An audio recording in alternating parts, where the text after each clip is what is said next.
Today on Steelers Talk, we are breaking down the latest juicy trade rumors surrounding the Pittsburgh Steelers as the NFL trade deadline is quickly approaching. It's coming up next Tuesday already, guys, and the clock is ticking for the con artist to make a move. And when and if Omar Khan strikes again, they've already traded for Kyle Duggar. Could they make another move? It's certainly possible. And if that happens, make sure you are subscribed, because if the con artist strikes, we are going to be giving you guys a video. And if it's a big name wide receiver, for example, or one of the big names we talk about on today's show, we're going to make sure to go live for that show, okay? So make sure you click that subscribe button to never miss a big move that the con artist makes this season.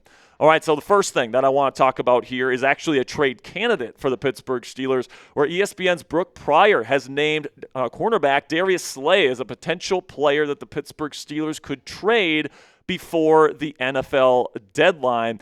It was in an article where each respective reporter for each team was asked to give some answers as to what players could they acquire, which players could be dealt elsewhere. And Pryor's answer for the trade candidate question was Darius Slay. This is what she had to say. He was part of the Steelers' secondary overhaul in the offseason, but he hasn't panned out. Slay, who won a Super Bowl with the Eagles a year ago, has been a significant part of recurring issues like missed tackles, miscommunication, and being out of position.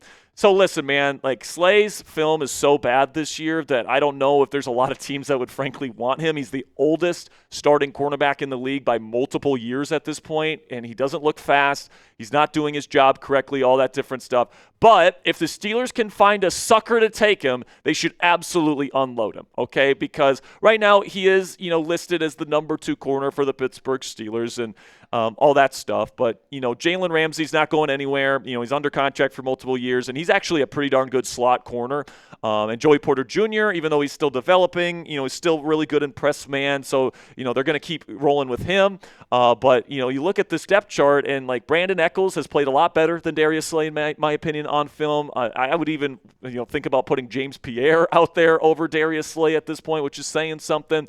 And Corey Trice Jr., even though he's dealing with some injuries, trying to get off of IR, if he can get off IR and get into the lineup, he's got long arms, he's got speed, he's got a lot of physical tools that could be very beneficial for the Pittsburgh Steelers. So if you get rid of Darius Slay, you still have Brandon Echols and Corey Trice Jr. and James Pierre to keep the kind of ship afloat for the rest of the season. And then if you really wanted to, the Steelers could look to the free agency market and bring in, another old guy, Stephon Gilmore, if they wanted to. Maybe Asante Samuel Jr. will sign with somebody soon. Maybe they could go get him, or they could trade for somebody before the deadline. But we'll talk about some of those options later in today's show. But in terms of what the Steelers can get for Darius Slay, probably a 7th-round pick, all right, because of how poorly he's played on film to this point in the year. I don't think there will be a huge market for him, and the teams that are interested in him are probably not going to want to pay too much. A 7th-round pick and maybe potentially a conditional 7th-round pick, depending on what the team is and what they want to do there. But I think a potential sucker that Omar Khan could potentially bait into taking Darius Slay back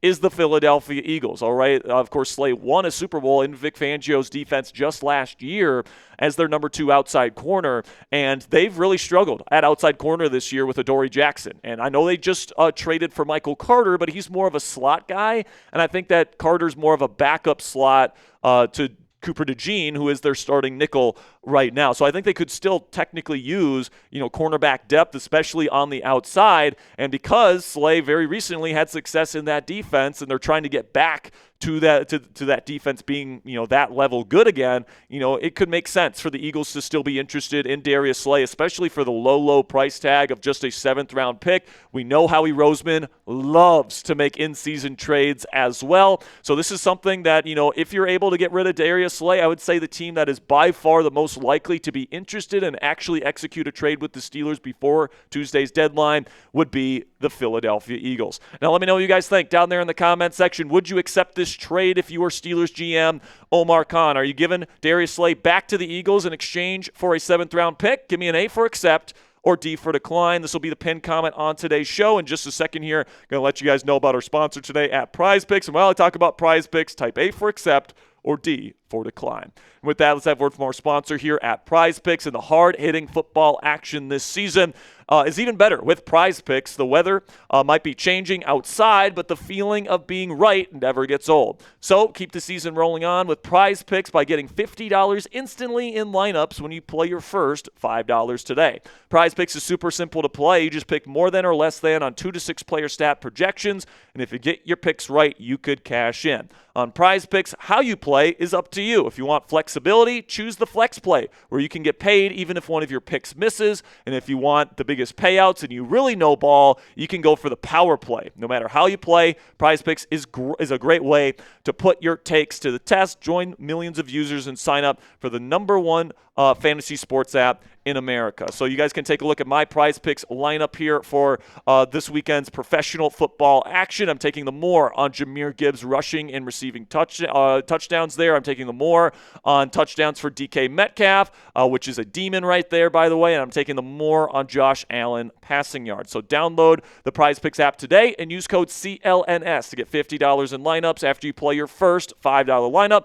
That's code CLNS to get $50 in lineups after you play your first $5 lineup with the free PrizePicks app today. PrizePicks, it's good to be right. And now let's talk about the DB market for the Pittsburgh Steelers. And there's a lot of talk right now about, wide receivers, we're good at receiver, our offense is playing well. What we really need is we need to get another DB. And, of course, the Steelers just traded for a DB in safety Kyle Duggar, but there's a lot of people out there that would like to trade for a cornerback to replace Darius Slay and or get a free safety to pair with Kyle Duggar. So we can take a look at some of the cornerback trade targets that are currently available on the market. And honestly, there's not a lot of great options, all right? Riq Woolen is probably the best, most established outside cornerback option. But, if you want somebody that can hold up in man coverage, Riq Woolen is really tight in his hips, and when he faces a really good route runner, he's going to get lost, all right? And he's not going to be able to keep up with the change of direction of these elite route runners in the league. Very stiff hips. He's more of a true kind of cover 3 type of guy, in my opinion. And if the Steelers want to embrace a true cover 3 system, that's fine by me. But that's not what the Steelers run right now, so I don't know if I love the idea of adding Riq Woolen. Alontae Taylor's interesting. He's relatively young. He's very physical. He's played more in the nickel position, though, and that's where the Steelers want to play Jalen Ramsey. So unless they want to move Ramsey outside, which honestly I don't love that idea. I don't know how I feel about the Alontae Taylor idea. Same thing with Jakobi McMillan, who's more of a nickel player. Don't know if I love that idea. Then Kristian Fulton's been a starter in this league for a while, but he's never been like a legitimate good starter in my opinion, and he's certainly not that right now for the Kansas City Chiefs. So I think that the cornerback trade market right now is pretty barren. And I don't know if I want to spend draft capital on any of these guys if I'm the Pittsburgh Steelers. And really the only safety getting any talk right now, like we talked about it a couple days ago, the only guy that was getting talk was Kyle Duggar, and the Steelers ended up getting him. Now the guy that's starting to get a little bit of steam is Budda Baker. Now I will say off the top that he's under contract for 2 more years after this year, and I don't think the Cardinals are trying to necessarily give up on this season. They've lost a lot of football games, but they've been very competitive. I think they've lost all of their games this year within the last 30 seconds of the ball game. So they've been very competitive, and Budda is a big part of why this defense has been okay at times this year. He's still a high-end player at 29 years old, true free safety, one of the best free safeties in the history of the game, 7-time Pro Bowler, 4-time All-Pro, still has it, still has extremely good instincts and speed and, all that different stuff. Now he's approaching 30, so some of those physical attributes might begin to wane in the years to come. But I certainly think this is a fun idea. I mean, this would kind of harken back to when the Steelers traded for Minkah Fitzpatrick, even though Minkah was a very young player at the time. First-round pick just the season prior. That kind of move to get an aggressive free safety that was a game changer at the time completely changed the Steelers' season. I mean, before they got Minkah that season, they were one of the worst defenses in the league. Then after they got Minkah, once they got that piece in the middle of this defense, it completely changed, right? So getting a guy like Budda, who I think is better than Minkah is at this point in their respective careers, super aggressive, hard hitter, all that stuff, it's certainly a fun idea. However, I do think that the price tag to get him would be very, very high guy on the end of the Arizona Cardinals. Because like I said, I don't think they're giving up on their season at this point in time. Maybe if they lose this week, they will. But, that's been a very competitive football team to this point, and I think they want to see what Jonathan Gannon can do as the head coach there. And if you trade away maybe their best defensive player on that side of the ball, that's going to make that evaluation a little bit tougher.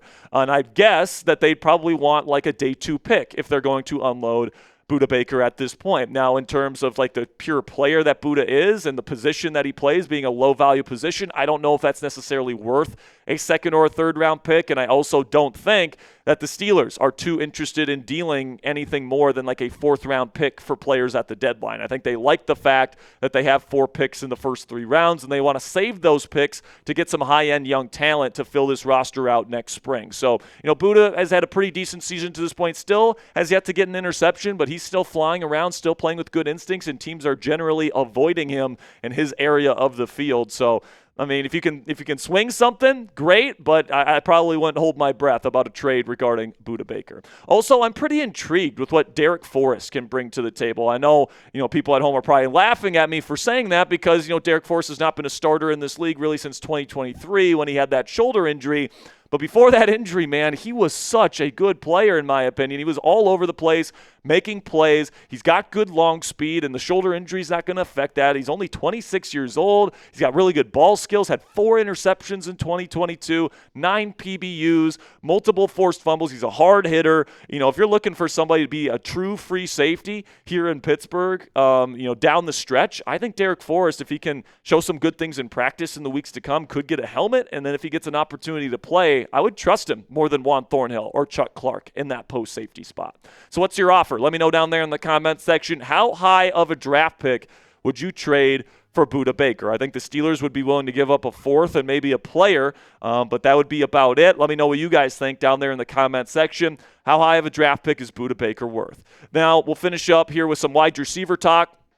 And it's very well known, guys, that the Pittsburgh Steelers are interested in Jakobi Meyers as kind of a big body, tough, good hands, kind of good technician as a route runner type of guy. And I actually think the chances of the Steelers trading for Jakobi Meyers are pretty darn good at this point in time before Tuesday's deadline. But if they miss out on Meyers, do not be surprised if the Steelers give a call to the San Francisco 49ers for Jauan Jennings. Now, I would rather have Meyers. I think Meyers is the slightly better player, but if you're looking for that same mold of a bigger body type of, good hands catcher, good route runner type of guy that's got a lot of experience playing in Shanahan-style offenses, this is going to be one of the guys that fit that bill. So this is what Nick Wagner from ESPN, he covers the 49ers for them, had to say about Jennings potentially being dealt. The 49ers aren't in a position to trade anybody as injuries have ravaged the roster, but Jennings could probably be had if things aligned a certain way.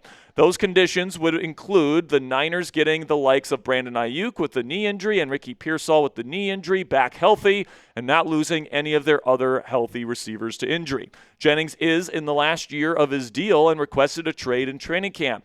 Though he has had a down season amid a variety of his own injuries, it's hard to envision a scenario in which the Niners retain him after this season. Now listen, I will say that I also think that Jauan Jennings is probably going to be even less expensive than Jakobi Meyers. I think Meyers probably ends up going for anywhere between a 4th to a 5th round pick, and I would just downgrade that a little bit for a guy like Jauan Jennings to a 5th to a 6th round pick, okay?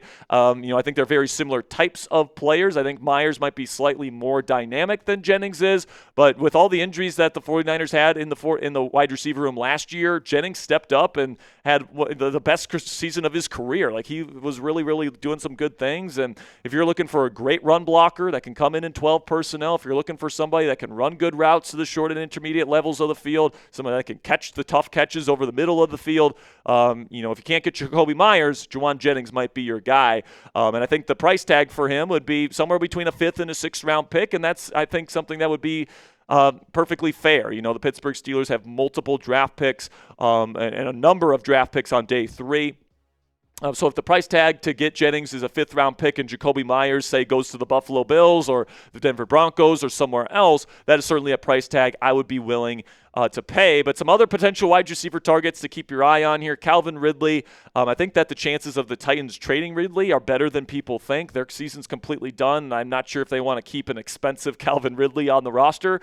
for multiple more seasons as they look to rebuild. Rashid Shaheed is a name that has been heavily linked to the Pittsburgh Steelers. Christian Kirk is a name that the Steelers were really interested in last year before the trade deadline, and if he can get that hamstring up to enough health, I think the Steelers might be interested in him. Adonai Mitchell, the Colts have played him less than 10% of their offensive snaps this year, but he's a very talented guy out of Texas that Mike Tomlin complimented this week in his press conference. And then we got Brandin Cooks, who's a route runner type, tough guy with tough hands. If you're looking for a route runner guy and you can't get Jennings, if you miss out on Meyers, Brandin Cooks might be the guy they end up calling for. So predict it for me down there in the comments section. Will the Pittsburgh Steelers trade for a wide receiver before the deadline on Tuesday? Give me a yes or a no down there in the comments section to predict what the con artist is going to do.